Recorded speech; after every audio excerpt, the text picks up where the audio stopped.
Okay, inside the wire का proof समझ में आ गया। This is one of the important proof. ये एनसीईआरटी में भी उधर भी पूछा जा सकता है और जेई और नीट के लिए तो इंपॉर्टेंट है ही। Magnetic field inside the wire, अंदर के पॉइंट पे मैग्नेटिक फील्ड निकालना था। हमने छोटा सा लूप बनाया, उस पर एम्पियर्स लॉ लगाया, B into two pi R, B dot D L लिखा है मैंने, ये is equals to mu naught into I inside the tiny loop. Inside the tiny loop पूरे में अगर करंट आई जा रहा है तो इनसाइड द टाइनी लूप कितना करंट पास होगा वो मैंने यूनिटरी मेथड से निकाला। कैसे? पाई आर स्क्वायर में आई तो 1 में आई अपॉन पाई आर स्क्वायर, तो पाई एक्स स्क्वायर मतलब ये इतना सा एरिया कितना है, पाई एक्स स्क्वायर, उसमें I upon pi are square into pi x square. This is the current inside the loop. I1 लिख रहा हूं मैं उसको, और I1 की वैल्यू यहां पुट कर दूंगा, I into x square upon r square. ठीक है, I into x square upon r square. एक आई और आएगा यहाँ पर मेरा, I into x square upon r square, mu naught I x upon two pi are square. ठीक है, तो मैंने क्या बोला कि ये रटना नहीं है, आपको एक छोटा सा प्रूफ है, सीख लो इसको, ये दोनों तरफ काम आएगा, बोर्ड्स में भी और उधर भी। ठीक है, mu naught I x upon two pi are square. सबने फॉर्मूला ठीक लिख लिया? ओके, क्वेश्चन दे रहा हूं मैं इसके ऊपर।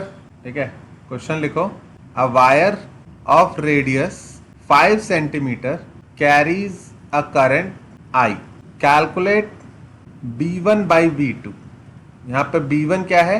Magnetic field at 2 centimetre from the centre, and B2 क्या है? Magnetic field at 2 centimetre outside the surface. चलो ट्राई करके दिखाओ सब लोग।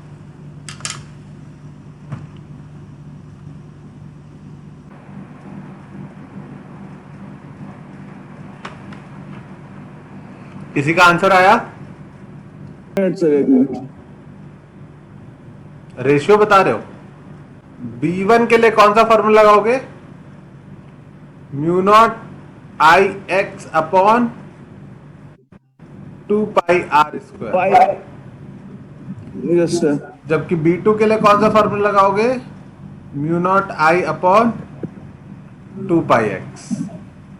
ओके, दो ही फॉर्मूले हैं, एक इनसाइड के लिए एक आउटसाइड के लिए। इसमें हो जाएगा म्यू नॉट आई इंटू टू। अभी यूनिट चेंज करने की जरूरत नहीं है क्योंकि रेशियो लेना है, समझ रहे हो? और इसके लिए अच्छा, आर की वैल्यू कितनी है? आर की वैल्यू 5। और दूसरे वाले में mu naught I upon two pi x की वैल्यू कितनी आएगी? 5 to 7 आ जाएगा सर। 5 प्लस 2 7। बाकी लोगों ने भी ये किया। B1 by B2 is equals to 2 by 5 square upon 1 by 7, ऐसा कुछ है। That will be 14 by 25। समझ में आई बात?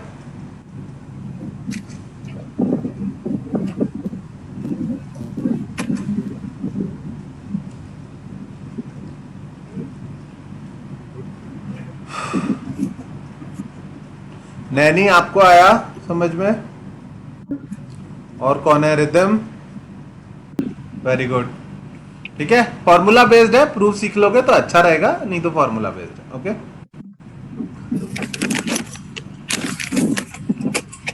ठीक है। अच्छा, अगला है magnetic field due to a solenoid.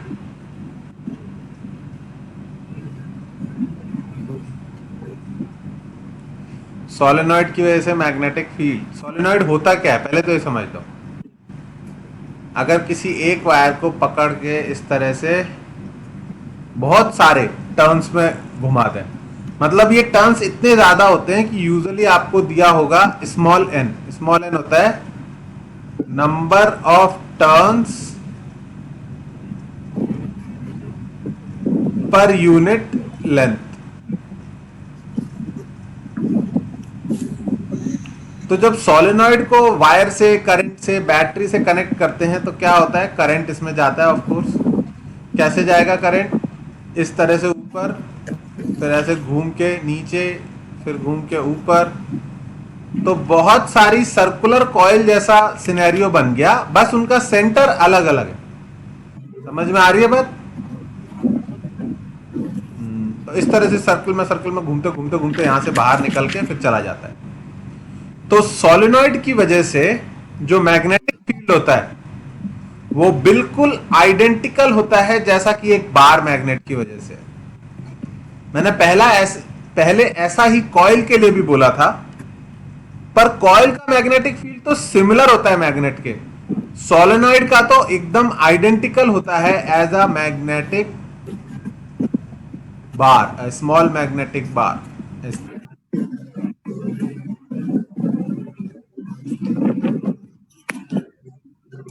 यहां से मैग्नेटिक फील्ड लाइंस एंटर कर रही होंगी और यहां से मैग्नेटिक फील्ड लाइंस बाहर। इसका मैग्नेटिक फील्ड बिल्कुल कैसा दिखता है कि जैसे हमने एक बार मैग्नेट रख दियो यहां पर। इनफैक्ट जो टेम्परेरी मैग्नेट बनाते हैं हम मशीन से सामान को उठाने के लिए या थोड़ी देर के लिए किसी चीज को चिपकाने के लिए, उसमें सोलेनॉइड ही यूज किए जाते हैं। सोलेनॉइड्स होते हैं और उनका मैग्नेटिक इफेक्ट बिल्कुल जैसा कि एक छोटी बार मैग्नेट का होता है वैसे ही।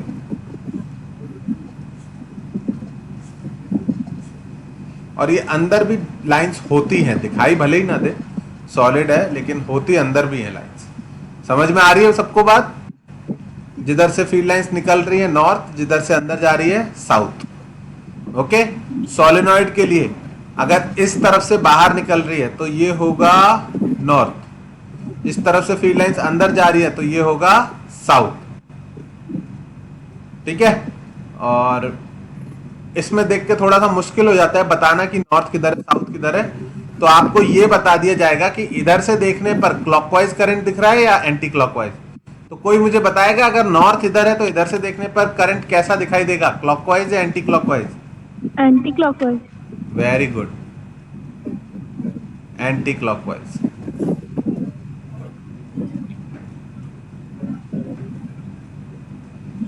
और साउथ तो जिधर से दिख रहा है, ये लास्ट वाला में एरो का डायरेक्शन, कौन सा एरो का डायरेक्शन? लास्ट वाला जो है ना सर, नॉर्थ साउथ वाला सोलेनॉइड वाले में, हाँ उसमें दोनों में इन ही कर रहा है दोनों साइड से। अरे तो सही कर लेना खुद से।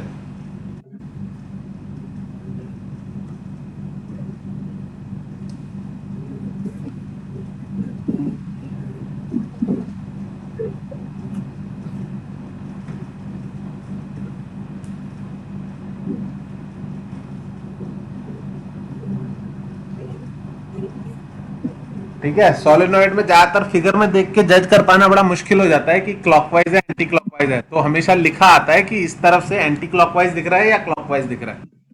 या फिर कोई बहुत ही अच्छी फिगर बनाए तो अलग बात है, बहुत फिगर बनाए मतलब डॉटेड लाइंस का यूज करे प्रॉपर, समझ रहे हो, तब फिर दिखा सकता है कोई। तो you don't have to worry about that, वो क्वेश्चन बनाने वाले की टेंशन है कि वो आपको बताएगा कि इधर से एंटी क्लॉकवाइज दिख रहा है या क्लॉकवाइज दिख रहा है। ठीक है, हाँ कभी भूल जाओ कि एंटी क्लॉकवाइज नॉर्थ होता है या साउथ होता है तो वहीं पर एग्जाम पे एक छोटा सा सर्किल बनाने का और उसमें किसी एक डायरेक्शन में करंट दे लो, ऐसे दे लो फटाफट, फिर राइट हैंड थंब रूल लगाओ और देखो इसकी वजह से इधर अगर ऊपर है सेंटर पे मैग्नेटिक फील्ड किधर आ रहा है बच्चों? ऊपर फिंगर किधर आ रही है सेंटर पे जब आ रही है तो बाहर की तरफ की तरफ। हाँ, तो एंटी क्लॉकवाइज मतलब मैग्नेटिक फील्ड बाहर आ रहा है। बाहर किधर से आता है? नॉर्थ साइड से। ठीक है, एनसीईआरटी में इसको याद करने के लिए क्या बनाया गया है पता नहीं, मैंने बताया था नहीं पिछली बार, उन्होंने एंटी क्लॉकवाइज से नॉर्थ बना दिया है। उन्होंने एंटी क्लॉकवाइज से ऐसे नॉर्थ का साइन बना दिया है। कैसे बनाया है? ऐसे। ठीक है, मतलब अगर तुमको ऐसे याद रह जाए तो भी कोई दिक्कत नहीं है मुझे। एंटी क्लॉकवाइज करंट यानी नॉर्थ, और उन्होंने क्लॉकवाइज के लिए साउथ बना दिया, ऐसे बना दिया। क्लॉकवाइज के लिए साउथ बना दिया। ठीक है, क्लॉकवाइज यानी साउथ, साउथ में मैग्नेटिक फील्ड लाइन अंदर जाती है, नॉर्थ से मैग्नेटिक फील्ड लाइन बाहर निकलती है। ठीक है, तो याद रखने का तरीका है, पर मैंने तो कभी नहीं याद किया, मैं तो बस थंब रख के देख लेता था कि डायरेक्शन क्या आ रही है। सबको आ गई बात समझ में यहां तक? सोलेनॉइड का मैग्नेटिक फील्ड डिट्टो एक बार मैग्नेट के जैसा होता है। अब हमें बात करनी है कि इसकी वैल्यू कितनी आती है। तो सबने लिख लिया ये? ओके ना? हाँ ठीक। तो अब अगर हमको वही है, डॉटेड लाइन बना तो सकता हूं मैं भी, लेकिन it will take effort and time, तो एग्जाम में भी बनाते नहीं है लोग। अब तुम्हें समझना पड़ेगा कि जो डॉटेड लाइन है वो पीछे वाली है और जो सॉलिड लाइन है वो आगे वाली है।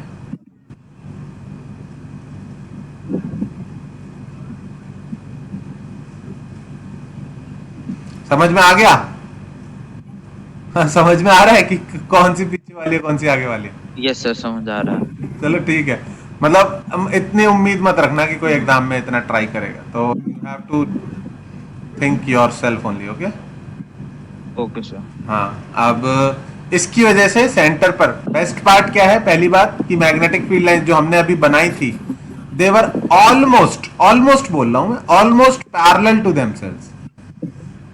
अगर पिछली फिगर में देखोगे तो ऑलमोस्ट सब जगह पर मैग्नेटिक फील्ड जो है वो कांस्टेंट आएगा।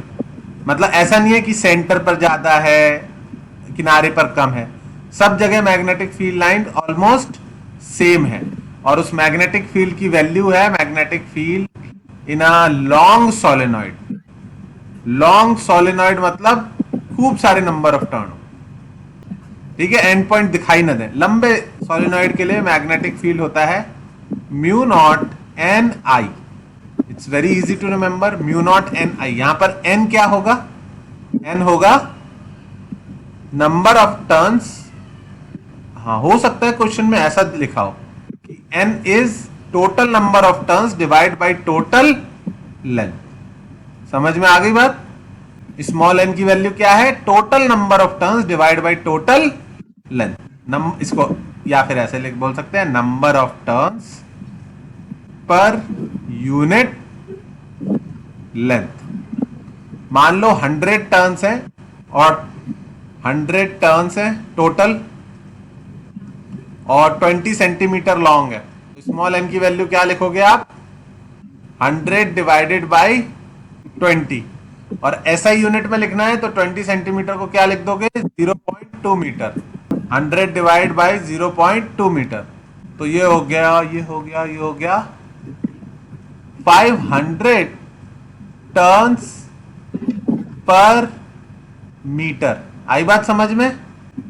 पर ये मैंने एक एग्जाम्पल दिया, कुछ भी और वैल्यू हो सकती है।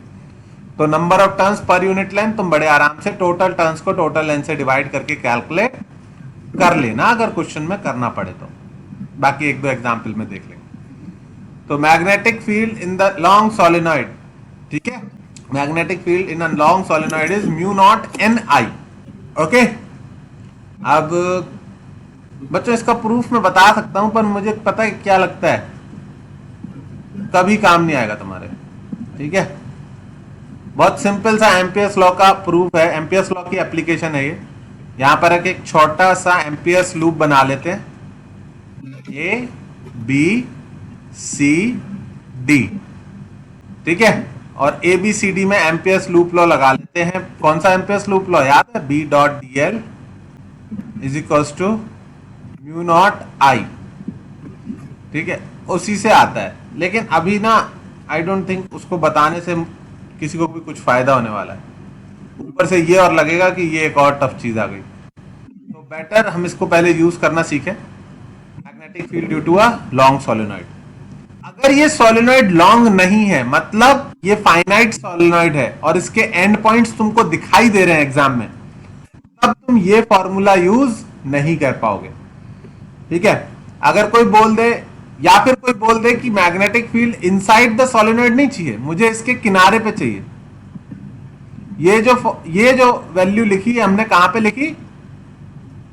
Inside a long solenoid. अगर इनसाइड की जगह मैं क्या बोल दूं कि magnetic field at the end point of a long solenoid, तो तुम्हारा आंसर होगा mu naught n I by 2। तो मान सकते हो कि दो लंबे लंबे लॉन्ग सोलेनॉइड रख दो तो इस पॉइंट पे वापस से magnetic field mu naught n I हो जाना चाहिए, क्योंकि फिर ये उन दोनों का मिड पॉइंट हो जाएगा। तो यानी एक सोलेनॉइड की वजह से यहां पर mu naught n I by 2 है और दूसरे की वजह से भी mu naught n I by 2 होगा। तो magnetic field inside a long solenoid mu naught n I, and point of a long solenoid mu naught n I by 2। और सबसे खतरनाक कौन सा बनेगा फॉर्मूला, जब किसी ऐसे पॉइंट पर पूछा जाए जहां से एंड पॉइंट्स का एंगल आपको दिया जा सके। किसी ऐसे पॉइंट पर मैग्नेटिक फील्ड बताना है जहां पर एंड पॉइंट के एंगल आपको दिख रहे हो। इधर का एंगल है अल्फा और इधर का एंगल है बीटा। ज्यादा डेंस तो नहीं हो गया है फिगर? इधर का एंगल अल्फा और इधर का एंगल बीटा, ठीक है। तो एक काम करता हूं, मैं छोटे छोटे 2-3 बना देता हूं, ठीक है। पहला वाला कब चलाना है, जब लॉन्ग सोलेनॉइड हो और उसके मिड पॉइंट पर मैग्नेटिक फील्ड पूछा हो। मिड पॉइंट नहीं, उसके अंदर बस पूछा हो। दूसरा वाला लॉन्ग सोलेनॉइड हो लेकिन मैग्नेटिक फील्ड एंड पॉइंट पर पूछा। और तीसरा वाला सोलेनॉइड फाइनाइट है और एंड पॉइंट से एंगल पता है उस पॉइंट के। एंड पॉइंट से एंगल है इधर का अल्फा और इधर का बीटा। तो कुछ बी होगा फाइनाइट सोलेनॉइड का mu naught n I by 2 into cos alpha plus cos beta. अब समझो ध्यान से, एज ए स्टूडेंट मेरे को ये बड़ी मुश्किल, पहला पार्ट ही बहुत मुश्किल से याद हुआ था। दूसरा मैंने कैसे याद किया कि अगर एंड पॉइंट पे देखना है तो दोनों तरफ से एक एक सोलेनॉइड रख दो तो जोड़ के वापस इतना हो जाना चाहिए, यानी एंड पॉइंट पर मैग्नेटिक फील्ड अंदर जो है उसका आधा होगा। और इसका मैंने कैसे याद किया, तीसरा वाला, पहला ही हो गया दूसरा ही हो गया, तीसरा वाला मैंने कैसे याद किया, अगर ध्यान से देखो तो इस फॉर्मूले में, इस वाले फॉर्मूले में cos alpha plus cos beta ही क्यों आना चाहिए। सोलेनॉइड को बहुत लेंथी कर दूं तो ये अल्फा और बीटा कितने हो जाएंगे, रिदम ध्यान से देख के बताओ। अगर ये सोलेनॉइड बहुत लेंथी हो जाए, सुपर लेंथी सोलेनॉइड हो जाए, तो ये अल्फा और बीटा की वैल्यू बहुत बड़ी हो जाएगी या बहुत छोटी हो जाएगी। जितना लेंथ हाँ बढ़ाते जाओगे सोलेनॉइड का, अल्फा बीटा की वैल्यू बढ़ेगी या कम होगी, एंड पॉइंट का सेंटर पे कम ही होगी। कम होगी ना। तो इन्फिनिटी कर दोगे तो 0-0 हो जाएगी ये दोनों एंगल। हाँ जी। तो इसमें 0-0 पुट करने से 2 बन जाएगा और 2 से 2 कट के आंसर ये आ जाएगा। तो मैं ऐसे याद रखता हूं कि मुझे फाइनाइट के फॉर्मूले में अल्फा बीटा अगर 99 वो 0-0 पुट किए तो वापस से लॉन्ग का फॉर्मूला बन जाना चाहिए। समझ में आ रही बात? हाँ, क्योंकि अभी तो हो सकता है तुम याद भी कर लो, पर वही बात है कि एग्जाम में जब बहुत सारे चारों ऑप्शन एक जैसे होंगे तो कैसे चेक करना है, फाइनाइट के फॉर्मूले से इनफाइनाइट वाला बन जाना चाहिए। वही मैंने वायर में किया था, वही मैंने सॉलिनॉइड में किया। लिख लो इसको तीनों को।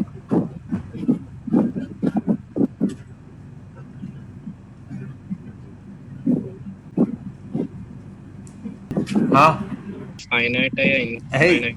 लिखा होगा लॉन्ग सोलिनॉइड है तो इनफाइनाइट लेना है, और अगर एंड पॉइंट के साथ एंगल दिए हुए हैं तो फाइनाइट लेना है। समझ में आई बात? अगर एंगल का मेंशन भी किया है, एंड पॉइंट के साथ एंगल इतना है उतना है, तो फिर वो फाइनाइट है। और एंगल की बात ही नहीं करी, बस लॉन्ग सोलिनॉइड बोल दिया है, तो फिर वो इनफाइनाइट है। बच्चों 10 मिनट में डिस्कनेक्ट होगा, अपन तुरंत रिकनेक्ट करेंगे, तुरंत मैं नई आईडी भेज दूंगा, ठीक है? इसका सब्सक्रिप्शन हट गया और मैं इस पे अब वापस से क्रेडिट कार्ड की वो डालने के मूड में नहीं हूँ अपनी डिटेल्स। सर एक बारी सिस्को वेब तूने ट्राई किया? किस पे, कौन ले रहा है उस पे क्लासेस? लेता कोई नहीं, मतलब जैसे वो करता रहता हूँ, भाई भाई के साथ होती है ना। अच्छा अच्छा, तो उस पे 40 मिनट कितने मिनट तक करने देंगे वो फ्री? मैक्सिमम अभी सर उन्होंने डाला है, 2-3 दिन पहले ही उनका हुआ है चेंज की 50 मिनट तक हो सकती है मैक्सिमम क्लास। 40 मिनट तो यहाँ भी हो ही रही है। हाँ बाकी बेटर है, अगर बेटर है तब तो हम वैसे ही शिफ्ट कर जाएंगे। उसका क्या बोलते हैं लिंक करता है वो। अच्छा, बेटर है तो हम वैसे ही शिफ्ट कर देंगे।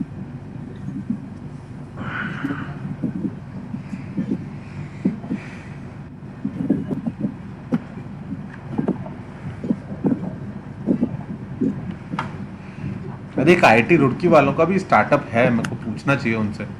कुछ दिनों पहले उन्होंने कांटेक्ट किया था मुझे।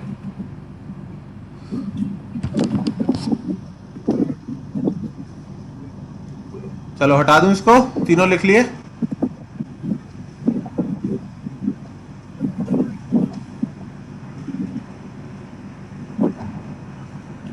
हटा दो सर। ओके ठीक है, लास्ट फॉर्मूला और लिख लो। इस टॉपिक, ये टॉपिक खत्म होता है। Magnetic field of a torrid. आपको पता है टॉरॉइड क्या होता है? एक लंबे से सॉलिनॉइड को लेके उसे गोल सर्कल में घुमा दें तो वो टॉरॉइड बन जाता है। इसकी ये वाली रेडियस गिवन होती है और usually total number of turns दिए होते हैं। बच्चों क्लियर है, कंफ्यूज मत होना। कैपिटल एन मतलब टोटल नंबर ऑफ टर्न्स और स्मॉल एन मतलब नंबर ऑफ टर्न्स पर यूनिट लेंथ। ओके, तो इसका जो मैग्नेटिक फील्ड होता है वो इसी के अंदर ट्रैप्ड होता है। मतलब सर्कुलर तो हमेशा ही होती है मैग्नेटिक फील्ड लाइंस।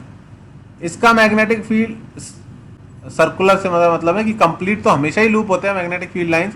इसका मैग्नेटिक फील्ड लाइन बाहर होता ही नहीं है, इसके अंदर ही ऐसी बहुत सारी लाइंस बना दूं अगर मैं, तो समझ जाओ तुम, वैसा मैग्नेटिक फील्ड होता है इसका, अपने अंदर ही होता है। ठीक है, तो इसका मैग्नेटिक फील्ड की वैल्यू आती है B is equals to mu naught capital N I upon 2 pi R. पता नहीं इसका फॉर्मूला ऐसे क्यों लिखते हैं, पर एक्चुअल में अगर तुम ध्यान दो तो ये it is nothing but mu naught n I, क्योंकि n अपॉन 2 पाई आर तो नंबर ऑफ टर्न्स पर यूनिट लेंथ ही हो गया। पर फिर भी सभी बुक्स में, क्वेश्चंस में भी इसका यही वाला फॉर्मूला यूज होता है। तो मैंने तो याद कर रखा है भाई, याद करने के लिए कि टॉरॉइड और सोलेनॉइड का एक्चुअली सेम फॉर्मूला है, बस टॉरॉइड में टोटल नंबर ऑफ टर्न्स और रेडियस के टर्म्स में लिखना है। आ रही है बात समझ में? तो अब तो तुम्हें दोनों फॉर्मूले याद रह जाने चाहिए। म्यू नॉट एन आई होता है दोनों का फॉर्मूला, बस टॉरॉइड में टोटल नंबर ऑफ टर्न्स और टोटल क्या कहते हैं रेडियस के टर्म में आंसर देना है, तो इसलिए ये बन जाता है। इसके लिए स्मॉल एन की value total number of turns divide by total length यानी 2 पाई आर ये हो जाती है बस।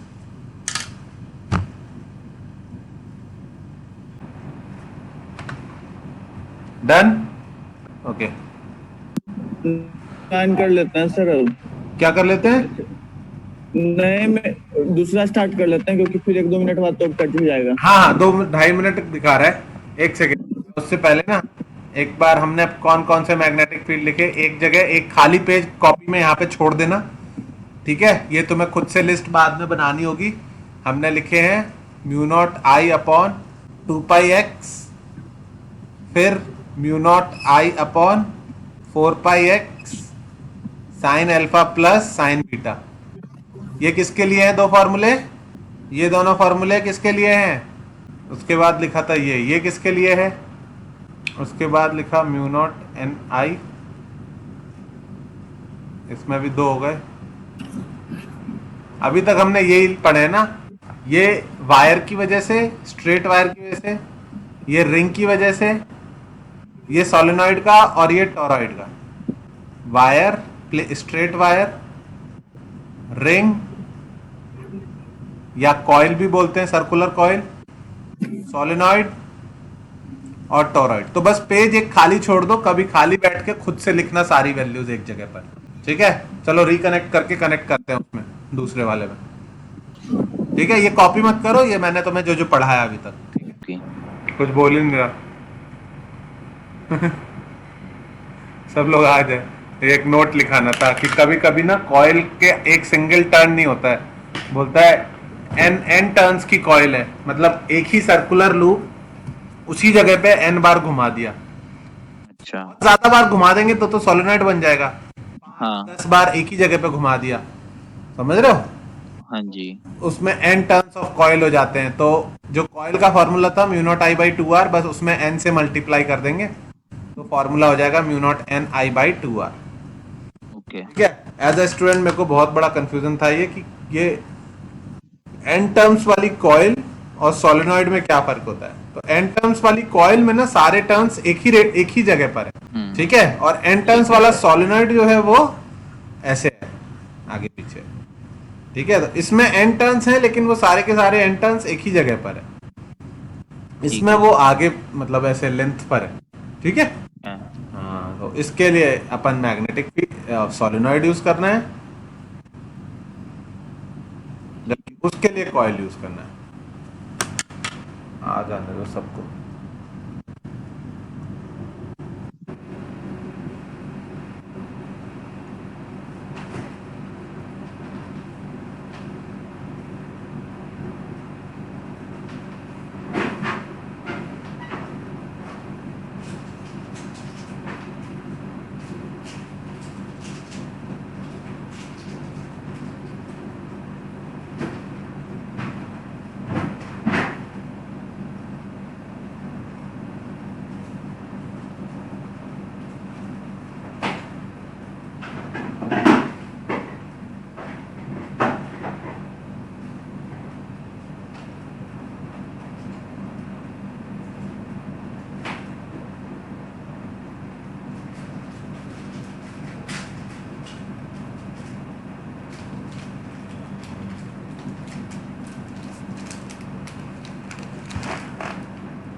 एक नोट लिख लेना सब लोग,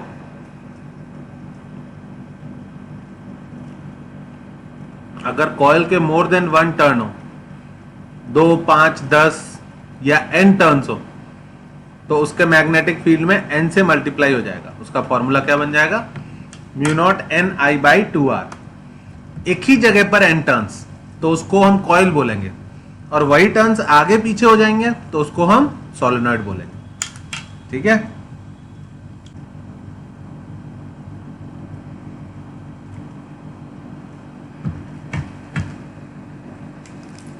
वैसे 1 महीने के लिए और चाहिए होगी मेंबरशिप, मेरे हिसाब से अगस्त में तो खुल जाएगा सब कुछ। अबे दिल्ली में कम हो रहा है। अच्छा, दिल्ली में कम हो रहा है इधर नंबर तो ऑफ बहुत। सर यहाँ तो पता नहीं नंबर ऑफ कब केसेस कम होने लग गए पर डे। सर कुछ नहीं पता सच है कि झूठ है, सच ही होगा, बढ़ाए थे तब भी तो। क्योंकि सर बढ़ाए तो उन्होंने मिस मिल रहा है। जब बहुत केसेस आ रहे थे तब भी सिर्फ 3 से एक नहीं 500-600 केसेस दिखा रहा था, जब 3,000 आ रहे थे तो। बीच में से 2700 भी आए थे एक दिन, हाँ अभी वापस जब 1500 के करीब आ गया, 1500। मेरे यहाँ मुझे लगता है कि जो लेबर क्लास है उसको पूरे को होके वो ठीक हो जाएगी जब, तो फिर स्प्रेड बंद हो जाएगा। सब एसिम्प्टोमेटिक निकल रहे हैं पूरे के पूरे 90% लोग, और स्पेशली जो लेबर क्लास है, जो रोड के किनारे वो ढाबे पे वो ठेले पे वो जो खाना खाता है, उसको कोरोना क्या सर वो भी हो बिगाड़ गए जो मेड्स, सर जो मेड्स होती हैं वो भी हैं हमारे इधर। जो फैला था कोरोना, जो हमारे ब्लॉक में फैला है, वो एक मेड के थ्रू ही तो फैला है। हाँ, लेकिन उस मेड को तो कुछ नहीं हुआ होगा ना। नहीं उस मेड को कुछ नहीं हुआ, कि इधर किसी को भी कुछ नहीं हुआ, हाँ सारे वही है बच गए। कि 90% लोगों को कुछ नहीं हो रहा है, सिर्फ जो बहुत एज्ड है या बहुत वीक है किसी बीमारी से। हाँ डेथ ज्यादा हो रही है, बट लेकिन वीकनेस कुछ ज्यादा हो जाती है। वीकनेस इसमें काफी ज्यादा हो जाती है, मतलब वेट एकदम गिरता है। Everyday 5 kgs everyday 5 kg? ऐसी कुछ होता है। ना, अरे बाप रे। नहीं नहीं या तो हफ्ते इतना में 5 केजी तक हफ्ते में गिर सकता हाँ, है? हफ्ते में होगा, हफ्ते में गिर सकता है। एवरी डे हाँ। होगा तो हाँ 5 दिन बाद। तो वेट लॉस प्रोग्राम बना लेंगे लोग इसको। हफ्ते में होगा।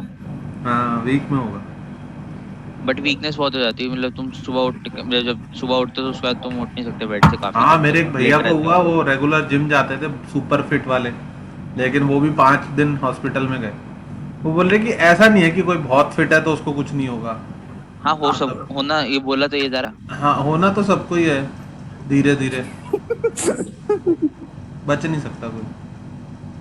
वो करता है कितनी जल्दी रिकवर करता है वो।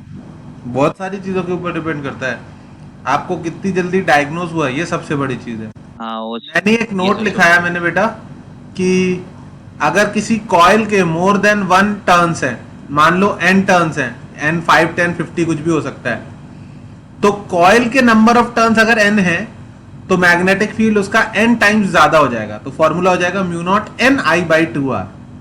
ठीक है, अब कॉइल के नंबर ऑफ टर्न्स का मतलब है कि उसी जगह पर बहुत सारी कॉइल्स बना दी मैंने वायर से, और वही कॉइल्स एक लंबे सी लेंथ पर अगर मैं फैला देता हूं तो वो सोलिनॉइड बन जाता है। तो कॉइल और सोलिनॉइड में कंफ्यूज मत होना, ठीक है। कॉइल की भी नंबर ऑफ टर्न्स ज्यादा हो सकती है, पर उसमें कभी लेंथ की बात नहीं करेंगे, वो एक ही जगह पर सारे के सारे। ठीक है,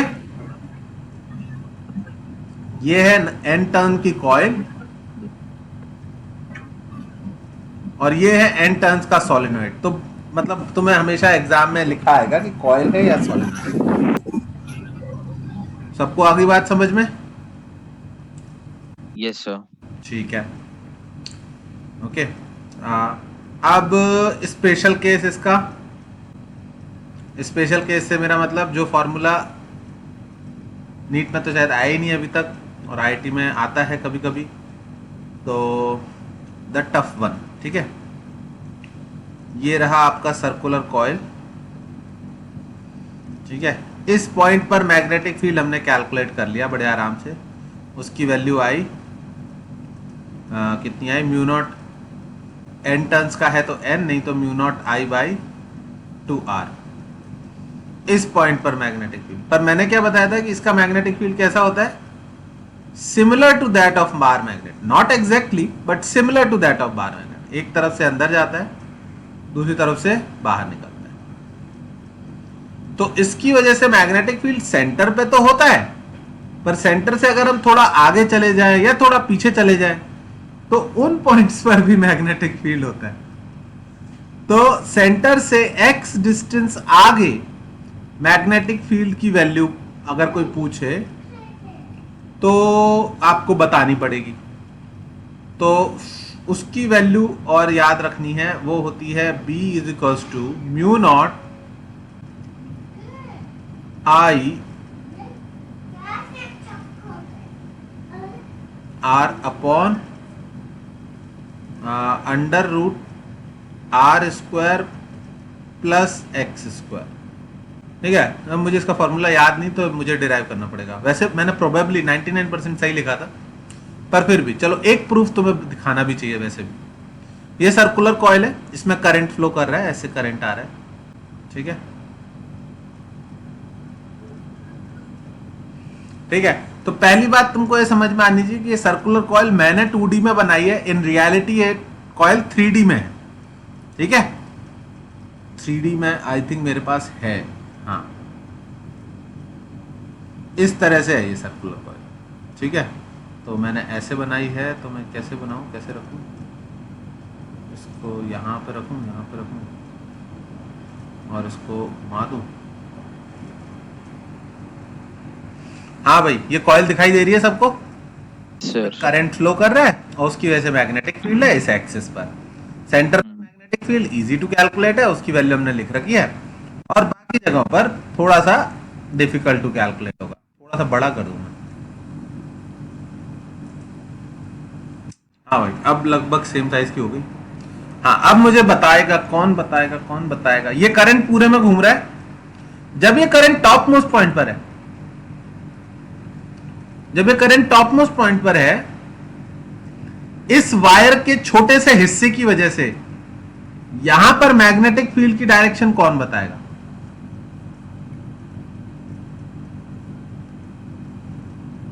करंट की पोजीशन देख लो सब लोग। इस करंट की वजह से जरा सा आगे पीछे का 1 सेंटीमीटर का वायर ले लेना, जो ऑलमोस्ट तुम्हें स्ट्रेट लाइन दिख जाए। 1 सेंटीमीटर आगे पीछे का वायर ले लेना, उसकी वजह से यहां पर मैग्नेटिक फील्ड की क्या डायरेक्शन होगी?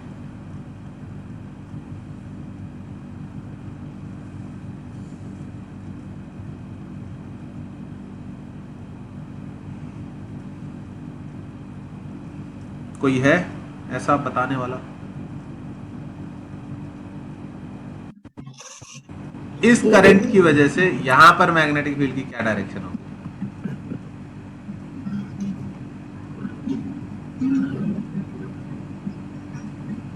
करंट की डायरेक्शन अंदर की तरफ से। नहीं बेटा, क्या बोल रहे हो? करंट की डायरेक्शन में थंब को रखा तुमने, करंट किधर आ रहा है? टॉप मोस्ट पॉइंट पर जब है बाहर आ रहा है। अच्छा, इसको बाहर बोला। इसकी फिंगर्स तुम्हें रोटेट करती दिखाई दे रही है, उसी डायरेक्शन में मैग्नेटिक फील्ड होगा। यहाँ पर मैग्नेटिक फील्ड आगे होगा, यहाँ पर ऐसा होगा, यहाँ पर ऐसा होगा, यहाँ पर ऐसा होगा, यहाँ पर ऐसा होगा, जो मैंने एरो बना रखे। सेंटर पे ऐसा होगा। यहाँ पर किस तरफ होगा बच्चों?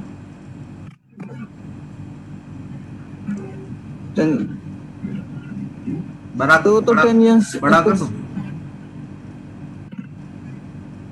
अब देखेंगे, स्टॉप करेंगे इसके हाथ को। रुक गया हाथ? Tangentially upward. समझ में आई बात या नहीं?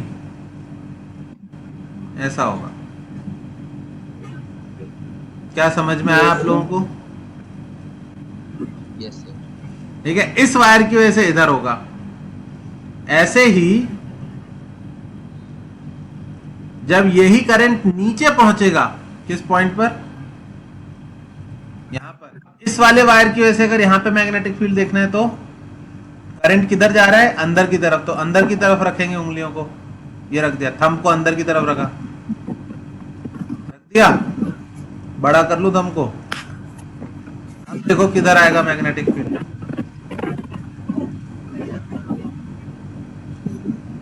किधर आएगा? डाउनवर्ड आएगा या नहीं आएगा? ऐसा देख लो। तो इस छोटे से वायर की वजह से सर्कुलर रिंग के बहुत छोटे छोटे स्ट्रेट वायर्स कट कर सकते हैं। छोटे से वायर की वजह से मैग्नेटिक फील्ड ऐसे आएगा टेंजेंशियली, नीचे वाले वायर की वजह से ऐसे आएगा। इन सब की वजह से ये एक्सिस से थीटा डिग्री पर होगा। और ये थीटा कैसे निकाल सकते हैं हम? अगर मैं ऐसे ड्रॉ कर दूं तो अगर ये वाला एंगल 90 डिग्री है तो ये थीटा, तो ये 90, तो ये वाला 90 माइनस थीटा हो जाएगा।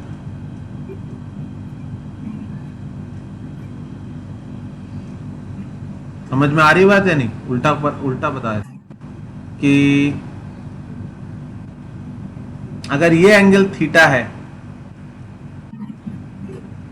और मैग्नेटिक फील्ड टेंजेंशियली बना रहे हैं हम, परपेंडिकुलर बना रहे हैं, तो ये एक्स एक्सिस से 90 माइनस थीटा पर होगा। ठीक है। अब हमने अभी तक बायो सावर्ट लॉ का कहीं यूज नहीं किया, हर जगह मैंने तुमको डायरेक्ट फॉर्मूले बताए, और पर इस केस में मैं करके दिखाऊंगा। ये सबसे टफ है। अगर ये वाला तुम समझते हो तो एग्जाम में कोई भी प्रूफ आएगा तो तुम खुद से पढ़ के कर पाओगे। ठीक है। इस छोटे से वायर की वजह से रिंग का जो इतना सा, मतलब जस्ट यहाँ पर 1 सेंटीमीटर का वायर है, उसकी वजह से यहाँ पर मैग्नेटिक फील्ड डीबी लिखा मैंने। बायो सावर्ट लॉ याद कर लेना, dB is equal to mu naught I upon 4 pi dl sine theta divided by r square था। ठीक है। r इस केस में कितना है? ये डिस्टेंस x है, इसकी रेडियस है r, तो अपना r जो है, डिस्टेंस जो है इस वायर की इस पॉइंट से, वो एक्चुअली ये है z। तो जब मैं वैल्यू पुट करूंगा तो mu naught I upon 4 pi dl और r के बीच एंगल, dl और r के बीच एंगल 90 डिग्री है। dl है z डायरेक्शन में और r है xy प्लेन में, तो ये हो जाएगा dl साइन 90 अपॉन r की जगह हो जाएगा z square. Mu naught I upon 4 pi z कितना है? r square plus x square, और ये साइन 91 हो गया। तो इस dl का इंटीग्रेशन, जब इंटीग्रेशन करेंगे तो सिर्फ इस dl का इंटीग्रेशन होगा।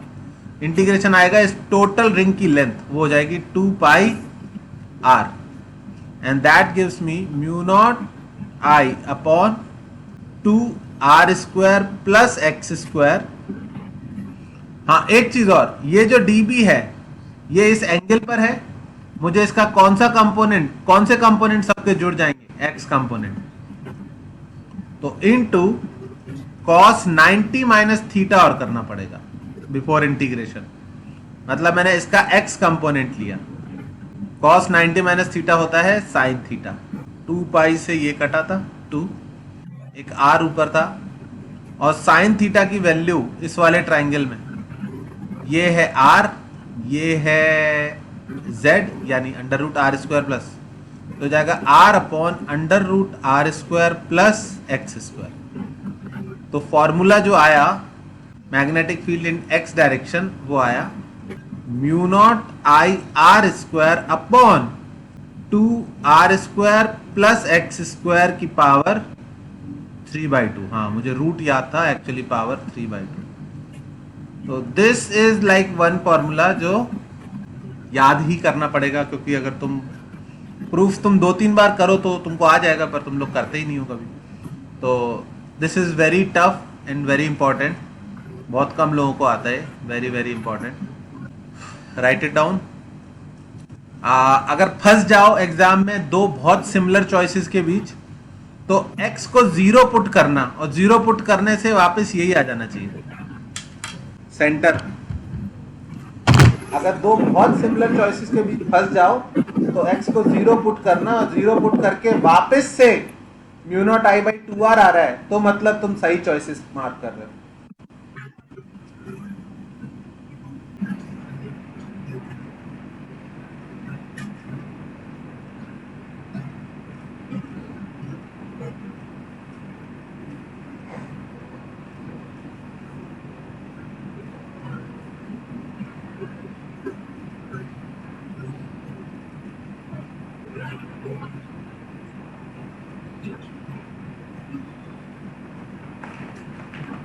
डन।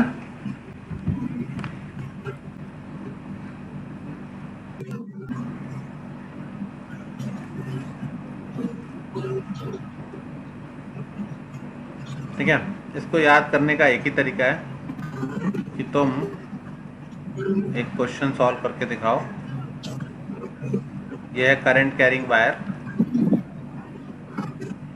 आई करंट इसमें फ्लो कर रहा है, ठीक है, इसकी रेडियस है r, और ये एक्स वाई एक्सिस है, यानी ये वाई एक्सिस है और ये एक्स एक्सिस है। तो तुम्हें मैग्नेटिक फील्ड चाहिए एट √3r, 0। इस पॉइंट पर मैग्नेटिक फील्ड की क्या वैल्यू होगी, ठीक है। और उसके बाद तुम्हें इस पॉइंट पर भी निकालना है, या इसको B1 वेक्टर बोलेंगे, B2 वेक्टर मैग्नेटिक फील्ड की वैल्यू एट 8r, 0। 8 करना चाहिए, क्या करना चाहिए मुझे, बेटर क्या होगा, बेटर 8 नहीं होगा, सॉरी, बेटर होगा √15r, 0। इस पॉइंट पर और इस पॉइंट पर मैग्नेटिक फील्ड की वैल्यू कैलकुलेट करो, जो फॉर्मूला बताया उसको।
सर V1 पे एक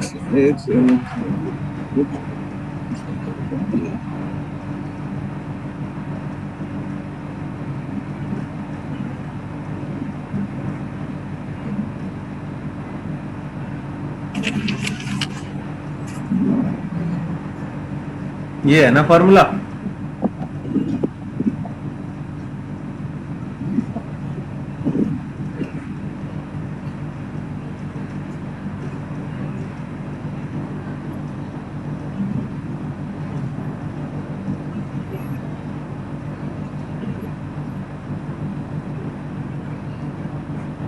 फोर आर स्क्वायर की पावर 3/2 तुम लोग कर लोगे ना।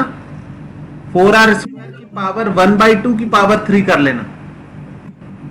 मतलब इसको तुम लिख सकते हो √4r² का क्यूब।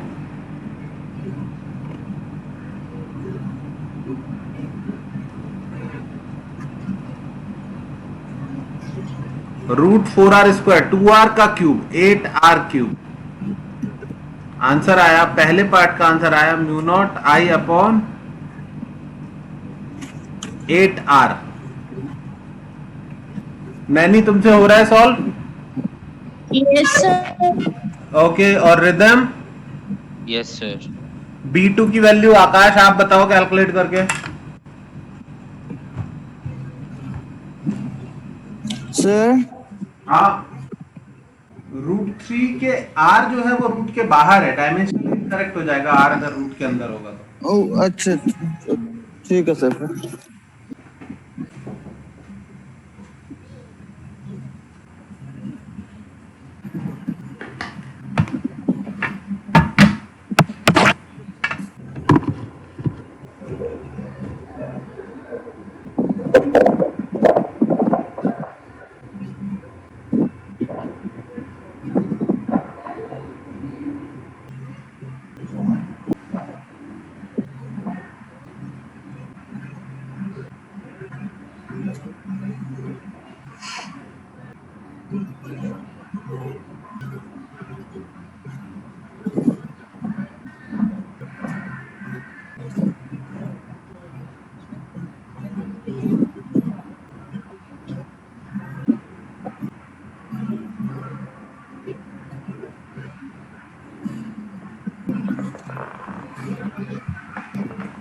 हाँ भाई, B2 की वैल्यू बताओ कोई। म्यूनट कितना? सर नैनी आपने किया कैलकुलेट? √15 पुट किया फॉर्मूले में?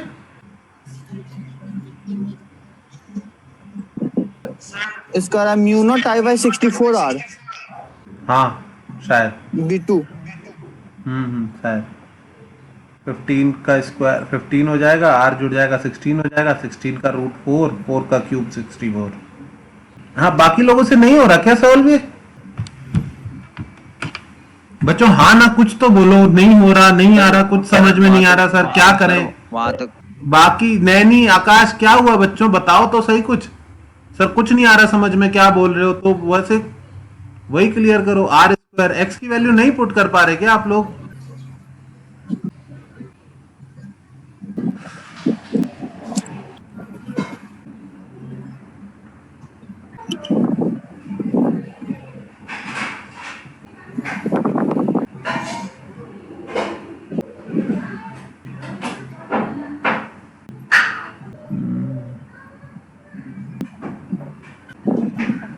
ये टॉपिक एक्चुअली खत्म होता है यहाँ पर। Magnetic field due to a current carrying wire के सारे केसेस यहाँ पर खत्म होते हैं।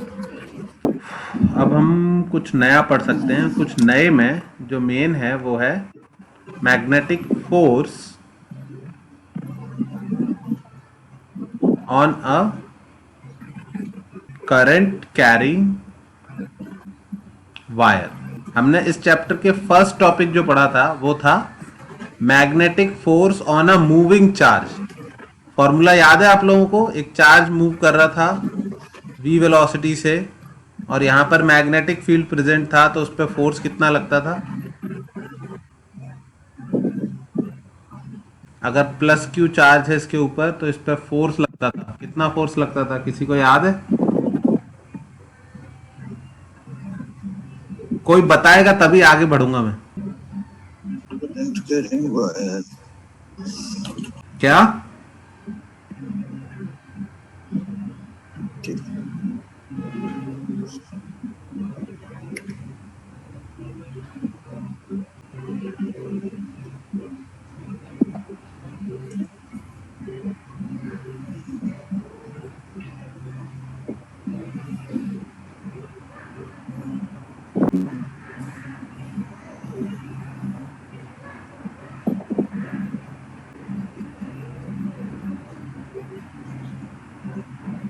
तुम लोग वेट कर रहे हो क्या किसी चीज का, या नोट्स में देखो, कहीं जाओ इंटरनेट पे सर्च करो, नहीं तो बताओ force on a moving charge कितना है। 4 क्लास पहले ही तो सिखाया था, सब भूल के बैठे हो।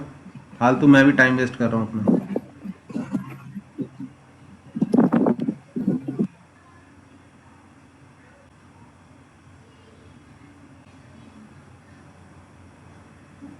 अरे बेटा बोल क्यों नहीं रहा है? चैट में लिखने की क्या जरूरत है, बोल देना यहाँ पर। Q V B sine theta, actually Q we cross B.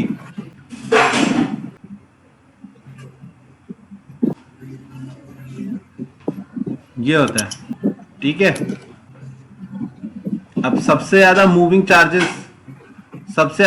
Charges कहां पर प्रेजेंट हैं? हमने बात की थी कि रियल लाइफ में सबसे ज्यादा मूविंग चार्जेस प्रेजेंट होते हैं एक वायर के अंदर। अगर कोई वायर है और उसमें करंट फ्लो कर रहा है तो उसके अंदर बहुत ज्यादा अमाउंट में चार्ज मूव कर रहे होते हैं। तो इस वायर के ऊपर भी फोर्स लगना चाहिए अगर इसे मैग्नेटिक फील्ड में रख दे। तो फॉर्मूला तुम्हें नया नहीं याद करने की जरूरत है। Force on a moving charge was F is equal to q we cross B, और जो करंट होता है it is nothing but d q by d t, rate of flow of charge, या ऐसे भी लिख सकते हैं कि total charge flown per unit time, total charge upon total time. तो current is defined as rate of flow of charge. Force on a charge कितना है? Q we cross B. तो हम इसको वेलोसिटी को लिख सकते हैं लेंथ अपॉन टाइम, और इस टाइम को शिफ्ट कर दें अगर हम क्यू के नीचे, तो हमारे पास force on a current carrying wire का फॉर्मूला बन जाएगा आई एल क्रॉस बी। तो जो फॉर्मूला आपने ऑलरेडी मूविंग चार्ज के लिए याद कर रखा है वही फॉर्मूला किसके लिए हो जाएगा? करंट कैरिंग वायर के लिए। अ current carrying wire feels a magnetic force, magnetic के लिए बी लिख सकते हैं यहां पर, और उसकी वैल्यू होती है आई एल क्रॉस बी। अगर उसकी लेंथ सीधी सीधी नहीं है तो हम इंटीग्रेट कर सकते हैं I D L cross B को, पर ज्यादातर लेंथ सीधी सीधी गिवन होती है तो आई एल क्रॉस बी से आपका काम चल जाएगा, इंटीग्रेशन बहुत कम चाहिए होता है। तो अब बात आती है कि भाई इसकी डायरेक्शन कैसे होगी। तो इसकी डायरेक्शन याद है कैसे निकालते थे हम लोग? V क्रॉस बी की डायरेक्शन निकालना सिखाया था मैंने।